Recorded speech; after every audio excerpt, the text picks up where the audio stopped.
All right. So, hi everyone. I am Carmel Ecker, single parent empowerment coach, and I am here today with Marnie Dangerfield. And I want to make sure I got your name, the name of your Grow Your Own Way, right? Yes, that's Grow Your Own correct. Way coaching. Yes. Okay. Awesome. And Marnie is my all things garden guru. And if you're not a gardener, just don't turn away yet, because this is a multi-dimensional conversation.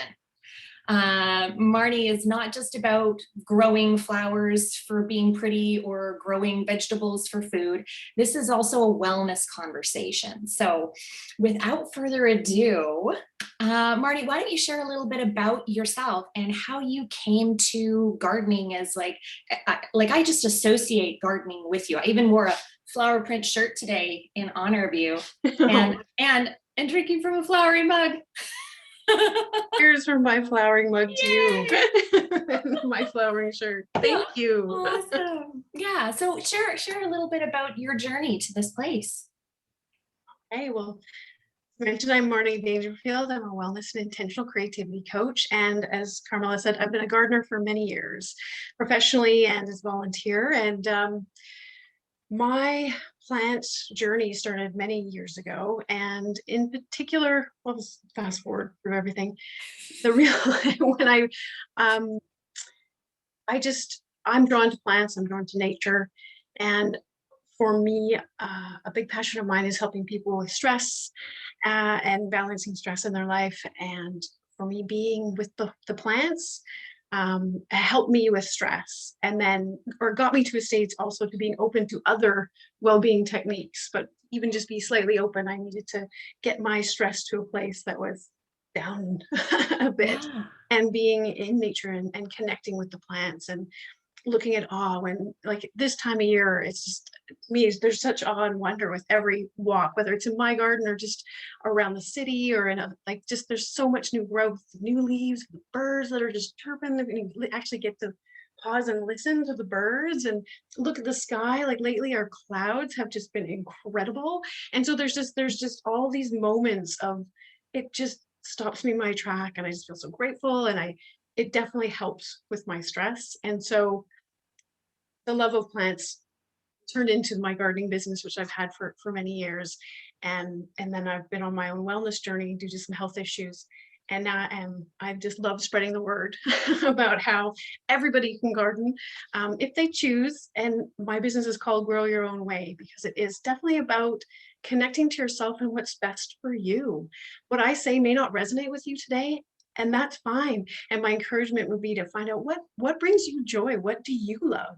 And bring that into your life, because that's really going to help with your overall stress and well-being if you're bringing that into your life. So whether it's plants, or whether it's creating, or whether it's playing, or whatever it is, singing, riding your bike, like there's just so many things. And so just that, I just like to get that in there. Like maybe the gardening may not resonate with you today, but just might plant a seed for, like, get curious about what you love to do. How I can you carve out just a little bit of time for that in your.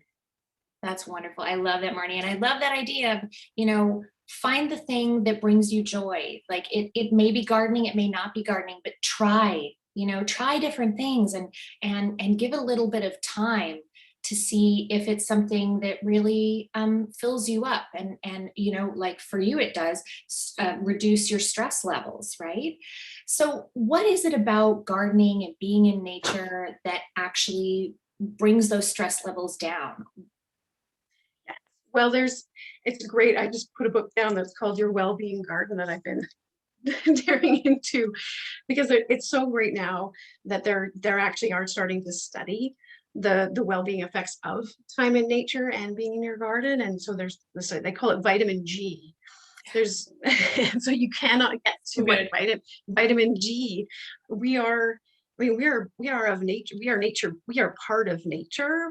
And it's just in these last while or so we become more urban. But when you think, not too long ago, most of our ancestors, we were living on the land, we were connected with the soil, we were connected with the animals and the trees. And this isn't to say we have to go back to that, but it's a part of who we are. And so there is this natural connection to nature. And there have been studies on the way that, say, with plants, there's fractals natural occurring shapes that happen in nature.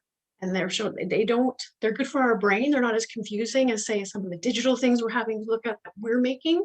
But in nature, if you're out and you're just looking, it doesn't, our brain gets calmed. It's like a brain reboot. And they've been doing studies on that. And they're just also looking at greenery. So even if you can't get outside in nature, just if you're able to, I mean, and not everybody has a view of nature, but if you can, as much as you can, at least be getting to look at some greenery, trees or shrubs, because there's just looking away from the screen. It just, there is a physiological effect in your body that does help with stress reduction. So would house plants count as sufficient greenery, like to kind of, you could sit and have a conversation with your house plant? Yes. And Well, that would yes. be. And that's the thing about gardening, when people think, oh, they have to have this big estate and have all this space. And it's like, it starts with one plant. You can have one plant, and that's a pot and soil and a plant. You've got a garden. And then you can get creative with whether it's, you want to have like a Zen corner where you can decompress, and you just know you have a chair and this plant, and maybe there's some picture that means a lot to you, or some artifact from your life or your family, or something that brings you joy or calms you down when you look at it. You can create a little sanctuary space. It doesn't have to be a big, need all this space. It can be a window ledge even, but just how can you have some of these visual cues that it's like, okay, I'm going over to this is my calming space. I'm just going to take a moment, breathe, journal, connect with, I talk to my plants all the time. You can think what you want, but there's actually studies about plants. And if you say nice things to them, they're healthier. And it's a reminder about how you speak to yourself too. It's like, wait, if plants feel better when they get talked to nicely, what about how I talk to myself? And so there are these little practices you can start to incorporate that just feel like, oh, okay, never thought of that. But it just starts to build as you get into it. So yeah, that would be my, to start with just one plant and something that you love. I was talking with a woman the other day, and she admitted, like, this is back to the grow your own way. Know what you like and what you don't. She's like, I don't like bugs. I'm not that comfortable outside, but I get the importance of the greenery. What can I do? So I was talking about some different indoor plants, and then mentioned herbs. And she didn't realize you can have, if you have a bit of a sunny window, you can have an herb plant in there and grow it. And she knew she loves rosemary. She loves the scent of rosemary. She likes to rub it because there's like, so you can feel it, you can smell it, and you can cook with it. So she was like, she's getting a rosemary plant. So that's something to consider as well. That's so great. Yeah, I have a huge rosemary plant. Well, it's huge by my standards, maybe not by yours. And I have to keep trimming it back because I don't want it to get like wildly out of control. But it's such a, I don't know if pungent would be the right word, but like I can go near it and it's just like whoosh, this huge waft of, my son actually had this wonderful, he had a business idea that we were going to harvest the rosemary from this plant and we were going to grind it up and then we were going to sell it. Hey, fresh herbs. Yes. So he was quite, I mean, he's 9, so it lasted as long as it did, but we did grind up quite a bit of rosemary. So we've got all this finely powdered rosemary that we can put in our cooking when we feel like it. So yeah. Oh, that's so nice. So it's like, look, we're cooking with our own rosemary. There's just something special about that. Yeah, absolutely. Yeah, he's very excited about growing his own vegetables and things. And which brings us to the idea of kids, gardening with kids. And I know we're going to move into talking about, what if you don't have a garden space, but we'll talk a little bit about, say somebody has a small garden space or they have access to a community garden. What are the best ways to involve kids in gardening? Sometimes they can be a bit reticent, like, oh, that it doesn't sound all that fun. My video games would be better. Like, and what are the benefits? Well, that's a really good question. I know for me, especially with younger kids, is kind of making an adventure. Like, hey, we're exploring, we're trying something new. And whether if you have someone who's a bit more into the sciences and want to say it's like an experiment, because it really is, you're on a journey to learn and experiment with each new thing. And if there's something that they really like to eat, and I know with vegetables that can be tricky. I get that. But even if it's like, say, a flower or something, and because you can grow veggies with a flower too, right? So Totally. what is something that they might get excited about trying? And just have it as like, let's just see. Have it kind of as a play, as an experiment, not as in this is for sure going to work, or this, because you never know with weather, you never know with bugs. It's One, true. something like, radishes are a quick grow, like, see if you're wanting to start from seed, ones that have a shorter like seed to life rate are better, because for kids, if they don't see any new growth, it's kind of like, and I get it, I'm the same way. It's like, Yeah. whereas once they start to see that little bit of new growth, it's it's alive. It's just, oh, it's the best. It's I super personally love, exciting. yeah, it's super exciting. Like for me, shelled peas are my favorite thing. So fresh shucked peas. So planting, which right now in our where we live, it's a great time to planting shelling peas. And you can get shorter ones too that can be in pots. So if you have a smaller space, you can grow them in pots and just have them. They also grow really quickly too. Nice.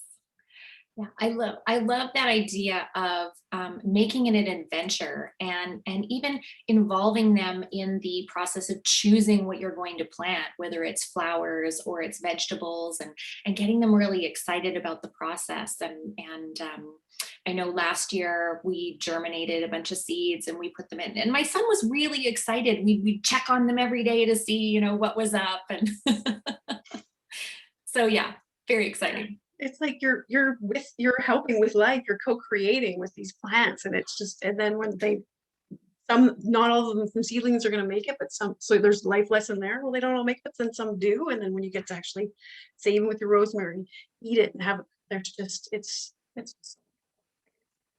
yeah. Awesome. Yeah. And I And the love fun that thing, word co-creating, right? You're co-creating with the plants, you're co-creating with your kids, in this beautiful, to be cliche, this cycle of life, right?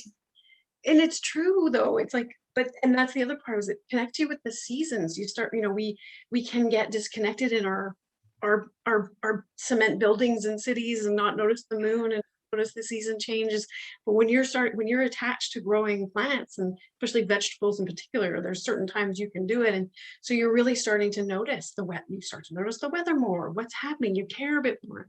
What about the moons and the cycles and seasons? You connect with, like, right now there's this energy of the new growth, and then summer, and then fall there's going to be the dying back, the harvesting, and then winter, that, like, oh, that feed the roots, go within, sort of.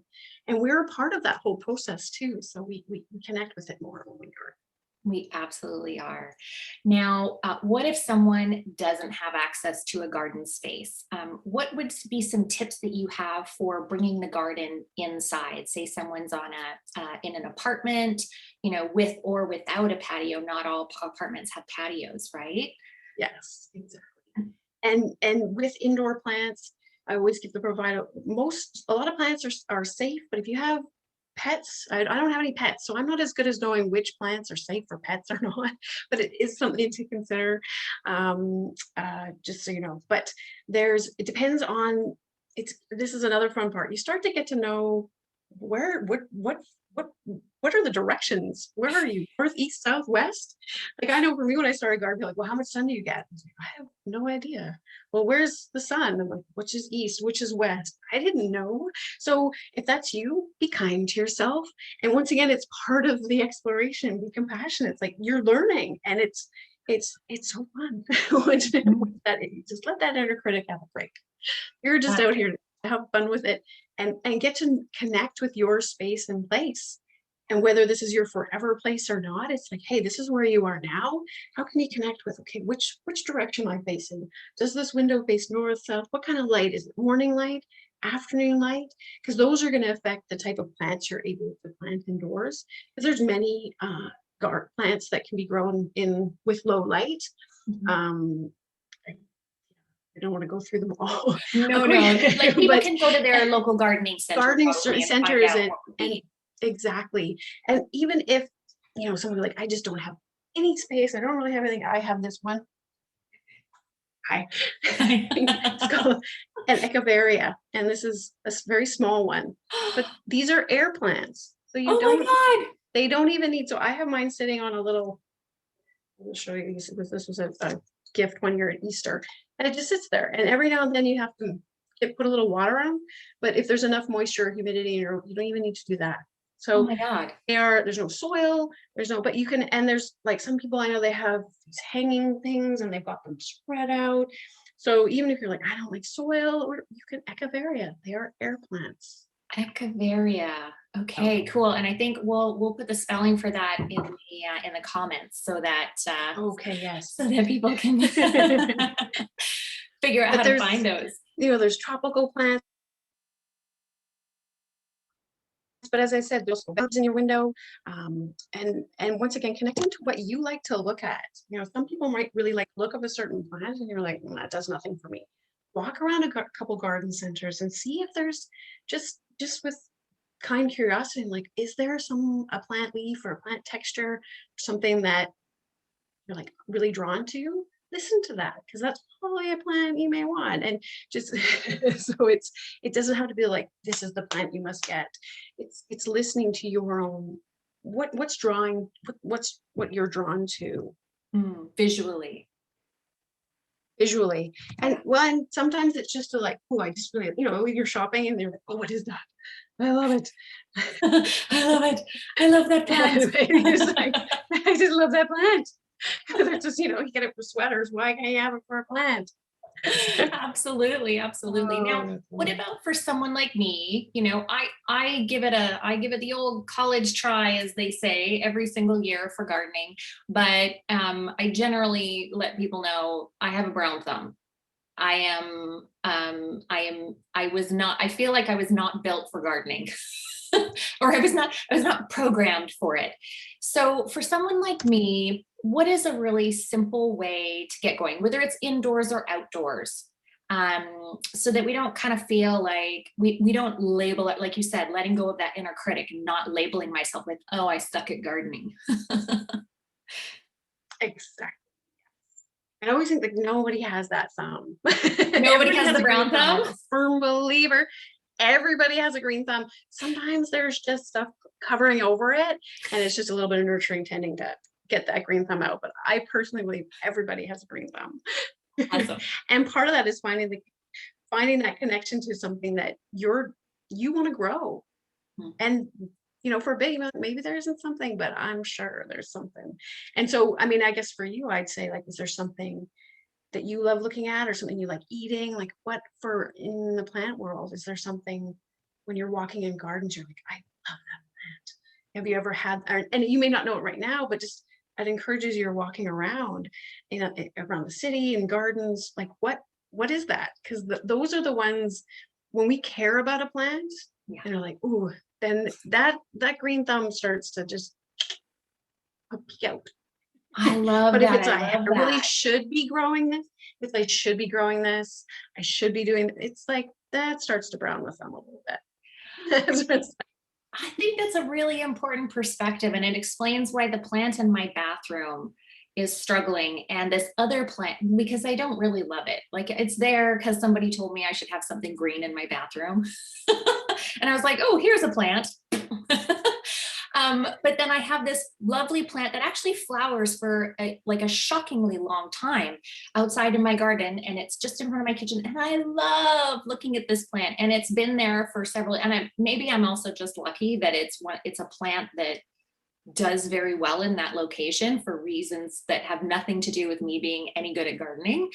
But but I do tend somebody's been watering it. Yes. Well, I do also have in-ground sprinklers.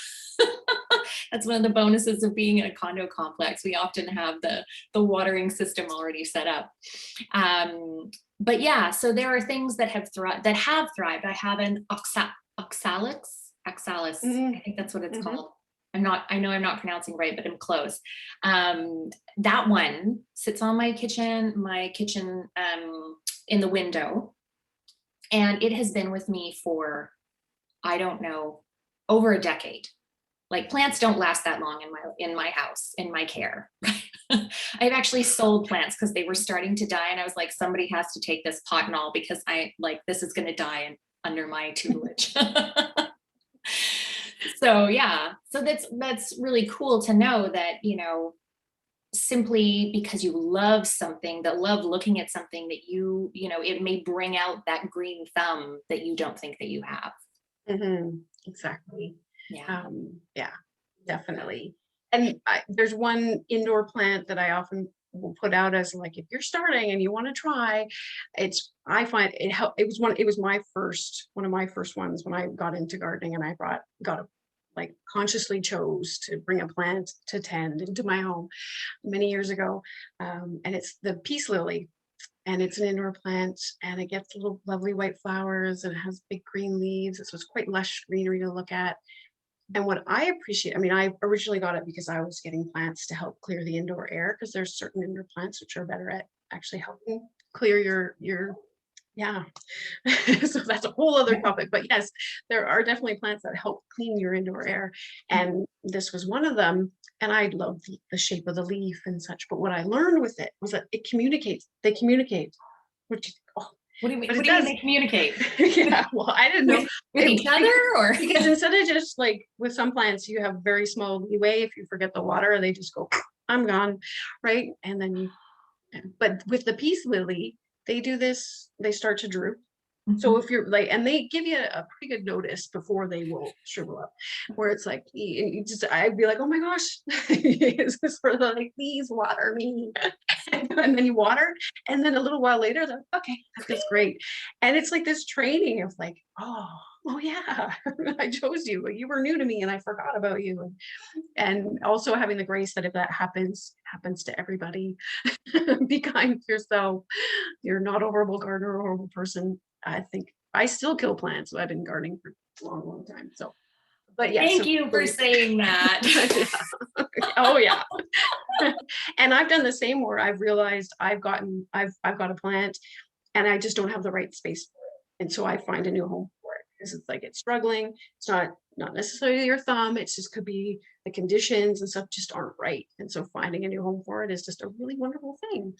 Um, but yes, so the peace back to that, the peace lily is a lovely and a plant to start with. And it also lets you know if you're over, because often what kills plants is overwatering. We love them so much, we keep watering them and we don't notice. And the peace lily starts to get these brown, it starts to get brown edges and starts to go, and it's like and push your finger, oh, you're wet. It's like, so that's how yeah, it can be very helpful that way. That's awesome. Yeah, my oxalis does the same thing. I just leave it, and then when it starts to droop, I put water in it, and ka-bing, it's back and it's fine. So there you go. So that's another option. Perfect plant for me. And Now, I know we're getting out of time here, but I realized, which has happened. So for those people who think they can't remember plant names, welcome to the club. Believe I was saying Echeveria before for this. yes, Lovely. It's a Tillandsia. a Tillandsia. So I've Okay. written that in the chat. Sorry about that. I said that so many times too, and I was like, wait a minute, was I? So yeah, these are Tillandsia. They come in all different shapes. The air plant. Sorry, Awesome. that, Cool. that's strange. Cool. I've seen those and I've been like, that might be the plant for me. It looks pretty low maintenance. Yeah. So before we go, I also want to touch on another element of what you do, which is really more about creativity and art. So it's bringing in that element of gardening, flowers, beauty, but in a more self-expressive way. As a means to wellness and stress relief and all that. So I'd love if you took just a couple minutes and talked about that. Definitely. Yes. Thank you. That's something I've been on my own growth process with and I've had a story for as long back as I can remember, that I'm not creative. I can't draw stick people. So similar to the brown thumb scenario, we all have stories for different things. And what I know to be true in my heart is that we are all creative beings. We are born that way. It's a part of who we are, and we all have a need to self-express.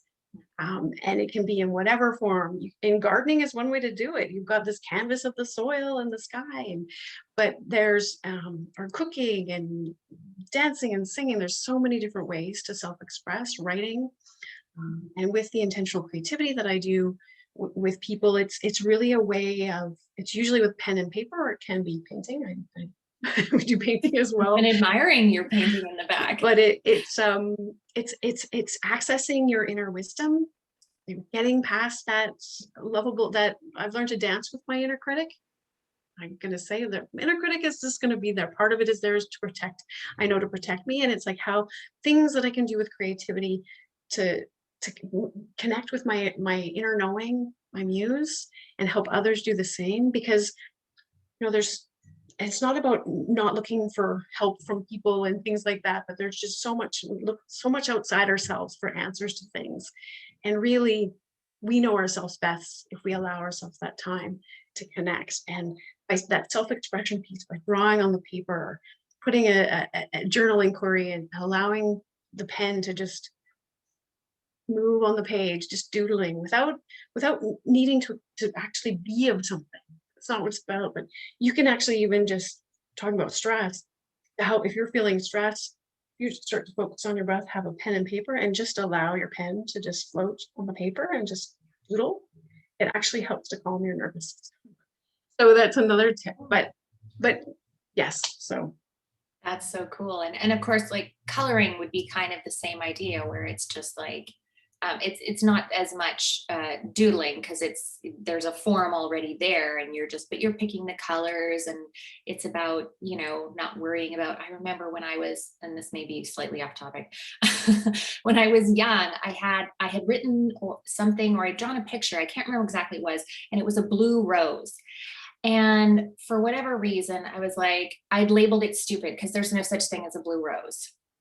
And I had this wonderful adult in my life at the time who, told me that that's okay. It doesn't matter. There might be a blue rose out there, but even if there isn't, it doesn't matter, right? You had fun, you were creative, and you got to express yourself, and you've in your mind created this beautiful thing.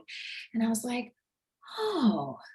And it was this beautiful moment of realization for me that it doesn't like that there's many ways of being in the world. yes. Oh, and thank you for sharing that. That's so on topic. It's not off at all, because it is this, but it's also this, because we have this sense of like, this is the way things are, and this is the way things should look. And this is, but for those people that ever connect to their creativity and see blue roses, or who knows what's with different inquiries, with intentional creativity, you do an inquiry and a drawing, and you never know what's gonna appear on the page, and it gets reflected back to you. You're like, whoa, I didn't know I did that. Or you get a message from it, and it's like, what? And or it can be just a whole new idea that maybe will move humanity forward, or your own life forward, just for you personally. Like what? But without allowing that space for the creativity and play, you don't open up access to that, of thinking outside of like what could be, and that gets expressed on your page. Marnie, I love that. I love that you said that so much. Like, not just about what is, but getting you access to what could be, right? Because what is isn't always easy. Sometimes Mhm. what is really sucks. Yeah, Like, let's be honest. it's true. Oh yeah. Right? But so not focusing on what is, but what could be. Like when you tap into that. And reconnecting to your own creative power. We each have our own creative power. And the more, it's a practice, just like meditation or mindfulness or like these well-being practices. It's the same with connecting to yourself with drawing and journaling and such. It's like creating. You start to realize, I can co-create this. Like you have the idea, and it's like, well, then it starts to open up the questions of like, well, how could that be possible? And then just little step, just even to have that belief that it could maybe be possible, that starts to open up something else. Whereas if it's like, oh wait, this is the way it is, and you never even thought of that possibility, how can you work towards it? Yes, yeah. So I love that creative expression as a means to opening up other things in your life, other possibilities and ways of being. It's just so like, and you think you're just doodling, right? Or you're just I'm making some art because I think I should express myself, And it's right? like, And it can surprise you. yes, sometimes what gets reflected on the page is like, what? What is that? And yeah, so and sometimes these images and symbols that come out, you may at first just be like, what does that mean? And you might look at it another day and be like, Oh, so it's because you're accessing this wisdom that maybe has been closed off to you for a while. So it's the more you're starting to play with it and connect with it, the more it starts to discover it. Well, So, you must be this must work because you're one of the wisest women I know, Marnie, and you're oh, so tapped in to who you are and what you want to create in the world. And I think it's absolutely beautiful. thank you so much. It's just So been so lovely chatting with you today. it's been so great. And I didn't ask you this earlier, but do you have anything coming up that you're offering people, like a group program, or is there a freebie that you have on your website, something, some way that people can connect with you further?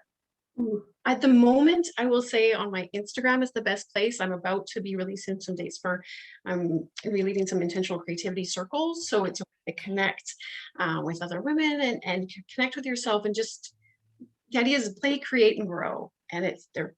Yeah. So you're getting to connect with yourself and it's kind of deep, but it's also like, let's have fun with it too and see what happens. And just having pen and paper. And so I'll be announcing the dates when they're very soon.